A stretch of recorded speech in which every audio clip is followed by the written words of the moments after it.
What's up, everybody? Ladies and gentlemen, let's welcome my special guest from Youngstown State University, offensive lineman Jaison Williams. Man, how's it going, bro?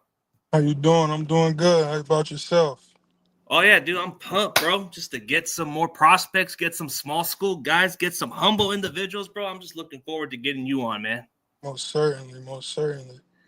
Yeah, just tell people who you are, man. Uh, Hi everybody. I'm Jaison Williams. I'm originally from Dayton, Ohio. Went to Trotwood Madison High School out in Dayton, Ohio. Uh, Coming out of high school, I had about 4 or 5 offers, not too big. I had Akron, Eastern Illinois, and fortunately, I had a good camp my senior summer, and I earned a scholarship to Youngstown State because originally I was committed to the University of Akron, but unfortunately, at the end of my senior year, their coaching staff was let go. And then I had a really good camp at Youngstown State that summer, so they threw me the offer, and I committed. Stayed out there for 6 years. Had a pretty good, career, all conference for 4 years out of the 5 years that I started. All American my last 2 seasons. So it was a pretty great experience. My time at Youngstown State. Well, that's good, man. But I guess it works out for the better. But you had like so many years of college, right? So you had to go through the COVID year, right? Yeah, I had the COVID year, and then I had my red shirt year, and then following my red shirt year was COVID. So we got the red shirt plus COVID. So that that helps. Well, it gives you more experience, more seasons, so you had more opportunities to at least be ready for the pros. Because I guess for some college prospects, it would just be like 4 to 3 years, and then some of them weren't just ready right off the bat. So I guess having more experience playing college football gives you a little bit of the advantage. Yeah, definitely more poise, more seasoned, know the game a little bit more. Like that extra 2 years I was there, I feel benefited me. Obviously from a football standpoint, but just the maturity aspect as well. Because I'm gonna be going into the pros as a 24-year-old as opposed to being 21. And that 21 to 24, whether you know it or not, it is a huge difference in just maturity levels. I mean, as long as you're making it to the pros, man, that's all that matters. You're getting to prove that maybe with this most experience is an advantage. But what got you into football at the early age, man? I grew up in a pretty much a football household. My father played college at the University of Cincinnati. He wasn't able to make it to the pro just because of some personal issues, but it kind of just was instilled in me. I started playing the game football when I was 5 years old. Tackle football for about 17, 18 years of my life now. So. Yeah, just since I was a kid, I fell in love with the game. I always think about this memory when I was before I had even played the game of football. I told my mom and them I was going to be playing in the National Football League, and we're right on the doorstep now. So, you know, Yeah, just one step at a time. But yeah, just looking at your size, you're about 6'4", 320. I mean, you seem like you can be an NFL guard, or you yeah, you played tackle, right? yeah, I played tackle in college, but I started at tackle my last 3 years. But I've started at every position other than center. I started my first couple years at left tackle, worked some left guard starts in there, then moved to the side as a right guard, and then the last 2 3 years I started at right tackle, held it down over there. So you're more than capable of playing guard in case they see you at the next level at that spot, huh? Yeah, definitely more than capable of playing guard. Very versatile in my opinion, I would say. Yeah, versatility does matter. So it's like the last time I've actually interviewed a prospect, he actually had that similar background like you were talking about. He was playing guard, but then played tackle, but he can play anywhere. So I think versatility is huge for NFL teams to look for in that type of spot. Most certainly, it gives you more value. Definitely. I mean, yeah, I mean you played tackle for the last 3 years, but you do have that build that you can be an all pro potential guard at the next level. Definitely, yeah. So was there like any other teams that you met with before this interview? Uh, I met with uh, I met with the Broncos, like as far as NFL teams, right? Yeah, NFL teams in Yeah, I general. met with I've met with the Broncos, the Patriots, the Commanders, and the Cowboys thus far. So those four teams, okay. So seems like you're under the radar, so you're getting a little bit of buzz there. So I guess maybe you'll have your name called at some point, but at least you're getting some interest. Definitely, definitely. So why should teams draft you, man? Um, like we were talking about earlier, had a lot of experience playing at the college level. 52 career starts. They say FBS and FCS, but the conference that I played in, the Missouri Valley Conference, is top notch competition. For the FCS level, I believe our conference can compete with the best of them, if in my opinion. But that aspect and just just my maturity, my experience both on but also off the field. I've been through some things off the field that have matured me, greatly, and I'll just be a great addition to the team. My versatility, I help out, my leadership, my work ethic.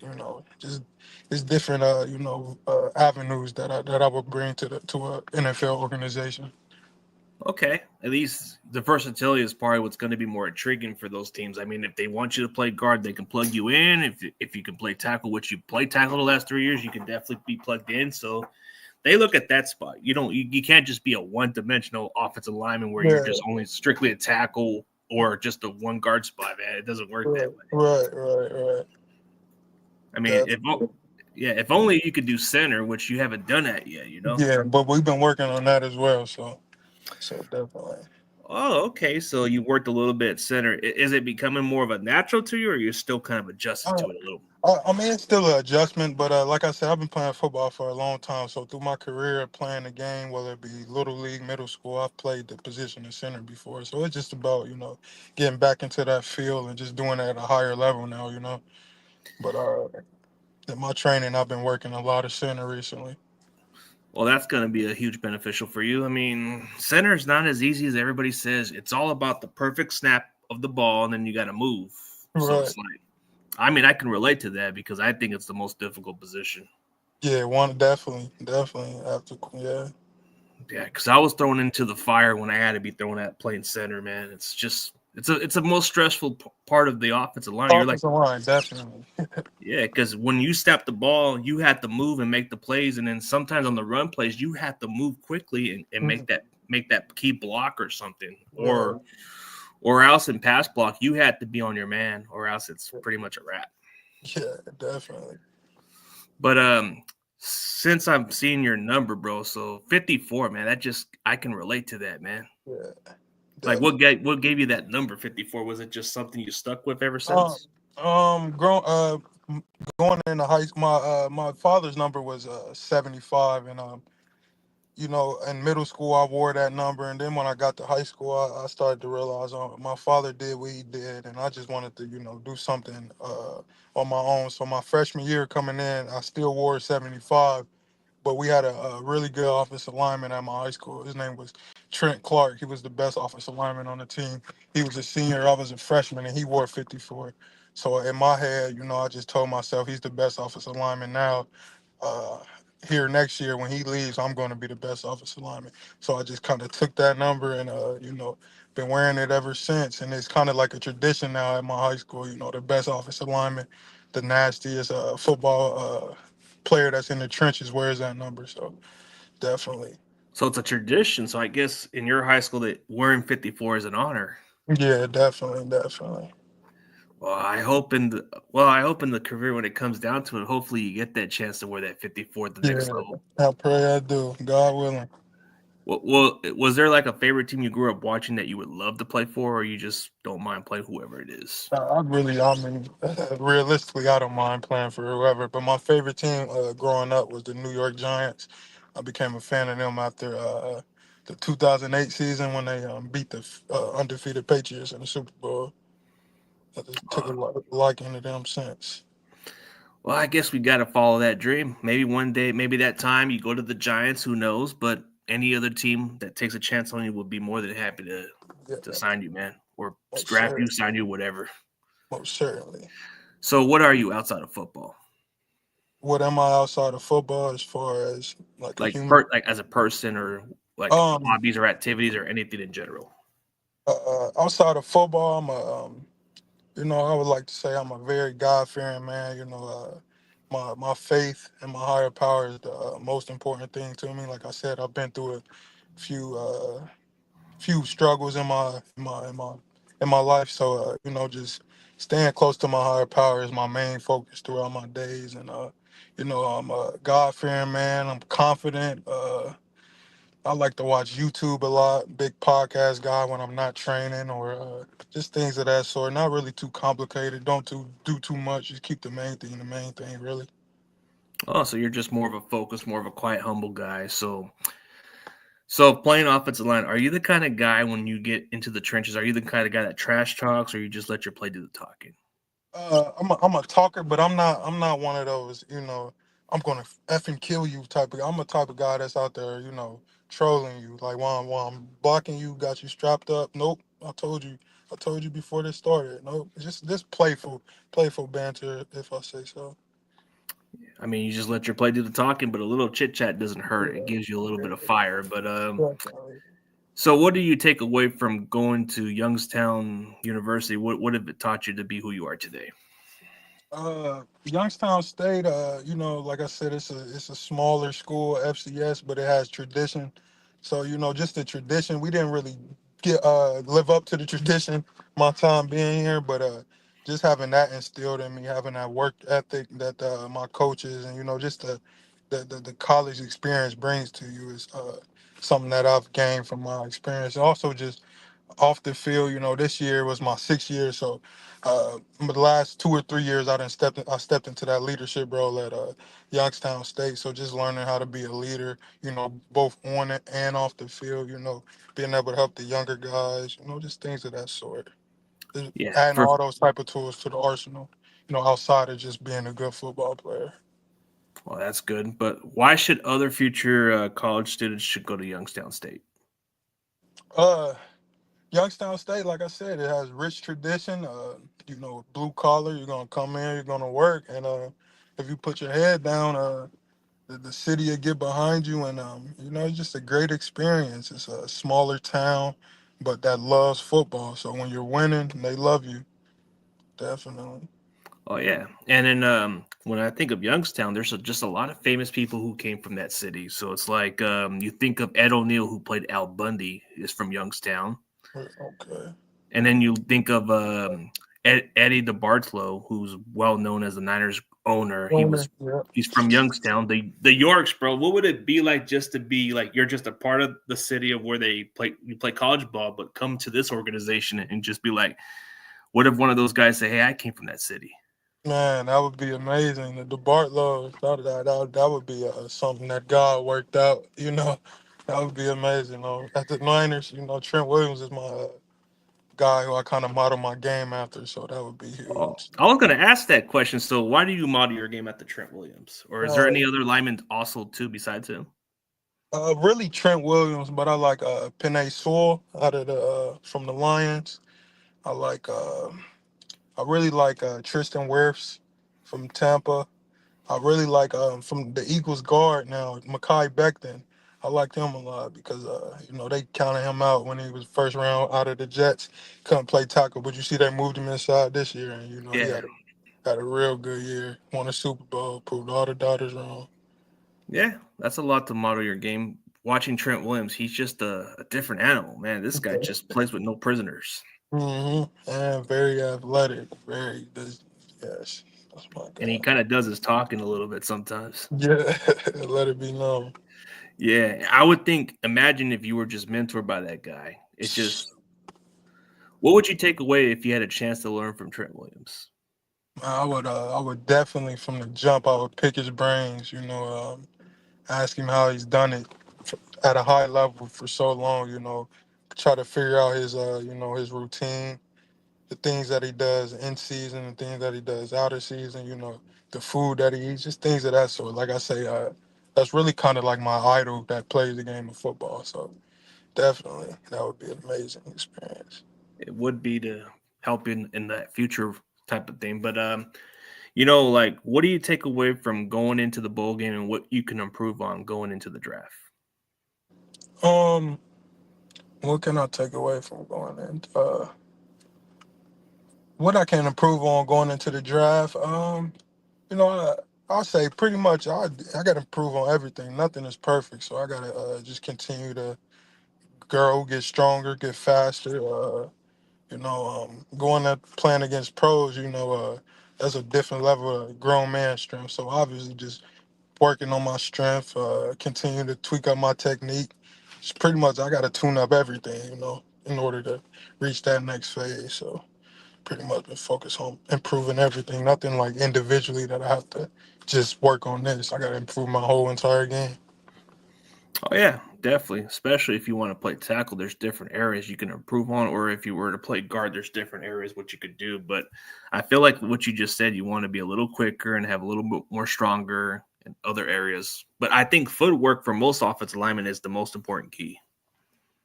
You said say that one more time. You cut out. Like like I think for offensive linemen, they got to have good footwork, Yeah, and yeah, yeah. it's just very important. Or else, if you had terrible footwork, you're just going to get pushed like skates. Yeah, definitely. That's what I'm not proud of my game on is my footwork, my athleticism. Coming in, I wasn't the strongest freshman, so but I've always had good feet. I would say because I coming up in high school, I had like DB friends, wide receiver friends, and I worked out with them. So my feet always have been like a little bit quicker than your average offensive lineman. So you worked on those ever since. So from just from all that, when you look at how the NFL draft is, man, it has to be like some type of dream. When did you know that one day I'm going to be playing in the NFL one day? Um, I started to see that it's been ingrained in my head since I was a little boy. I can always recall a time growing up about 6, 7 years old. We were coming down the hill, and I told myself I was gonna play in the National Football League, and that's just been the goal ever since. And but recently when I started to see the scouts coming out to my practices and things of that sort, started getting a little buzz and stuff like that. That's when I knew it was an opportunity. Nothing's set, nothing's engraved yet. Just gotta keep working, keep putting our head down, and trusting the process. Oh yeah, it will come. It's just when the time it comes, you know it's meant to be. So it just comes from there. But you've been doing college for at least 6 years, even though it's a small college. But you're proven in that level that you're pretty capable of being an NFL quality starter. Yeah, definitely. So okay, so let's do some rapid fire questions. Let's do a couple of these. I know as football players, we probably might have seen some teammates have attitudes. How would you handle a situation in the sideline? Let's say if there's teammates just going at each other and it's just out of hand, out of control. How would you deal with the situation? Would you just not bother with the situation, or would you just try to separate them any way you can? No, in that situation, it's imperative that you intervene. Just because that type of energy on the sideline can, not only affect the game but just affect the whole team. Chemistry. So I would step in, tell those guys this isn't the time or the place. Y'all need to figure that out because we have a game going on. Just try to get everybody refocused. You don't come in that type of situation screaming at the both of them because that's just gonna incite the situation. You got to build that that camaraderie with your boys to be able to step in that type of situation. Tell them, let's figure this out later. Y'all talk about it. Let's go handle what we got to handle. I mean, that's a good answer right there. At least you want to make it less of an issue. But let's say, I think we might have seen some stuff in the past where a certain teammate, maybe in high school, we might have witnessed a teammate just walk out on a teammate and didn't even bother to play that snap. How would you deal with a situation if you saw a teammate just walked out on you guys?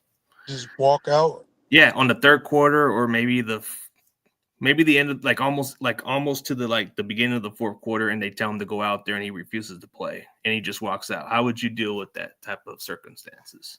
If he just walks out on the team and we still have a game to play, I'll be focused on finishing up the game.